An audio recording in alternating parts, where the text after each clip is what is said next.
Masjid Madinah Rembang Persaga Batu ngonang gerobak pusat dunia Dalam masjid naurul ledro Na Nabi Sidro sahabat dua. Assalamualaikum.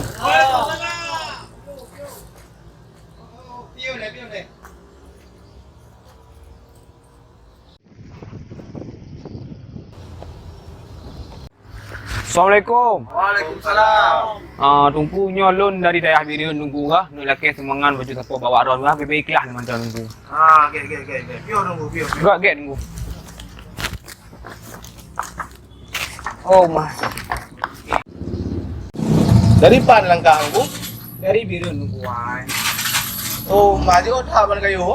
Hai ke bahan tunggu ibu ni mah nak pada laki semangan tunggu abi sini tunggu bibi. Ya kena yang mudah terus sahabat sosial media.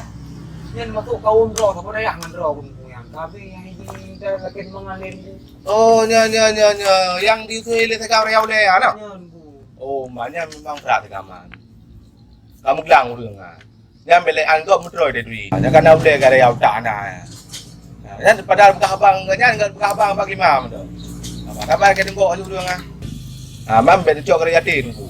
Apa kamu na si baju apa kada ya kah? Ban kamu pino hai lagi apa enggak? Dia nang pun ku anak pu tegai. Mungkin pino ru ai no pun ku. Man ya kedayah na baju ku be hana dulu. Apa na mudahan mesti tunggu kan? Hanya doa kamu mudah rezeki sama iman dunia akhirat kan? Alhamdulillah ya Allah ni bin dar rezeki panyamu selama iman ulungnya mendung mungkin kepada ya Allah amin. Lu lagi di lain gua? Gak tunggu kau dah dah. Kau. Alhamdulillah dah nunggu. Tunggu drone dari PKH tunggu. Ya tunggu gimana hai tunggu? Oh mah tunggu nu tulung pasau milon tidro ba PKH tunggu. Oh miro ni. Ya. Jadi kan PKH yang hanya tak so dan hanya tauru. Nah, yang lanjut adalah tak pertama dalam data kemiskinan. Cara tak pertama dalam data kemiskinan, necok KTP dan kakak Umiro ni, nejuk Bapak Gesi. Dan Pak Gesi untuk diserahkan ke Bupati atau Dinas Sosial untuk pertama dalam data kemiskinan.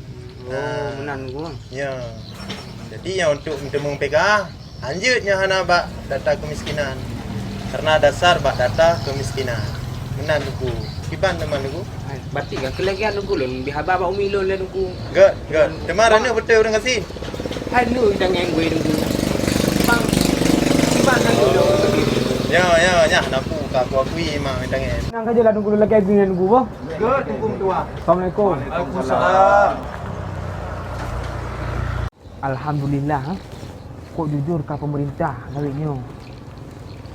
Bantu memang urang fakir miskin yang memang hana papuna. Karena dan bantuan du dari pemerintah. Man nyonyo itu ngendai di urang kaya.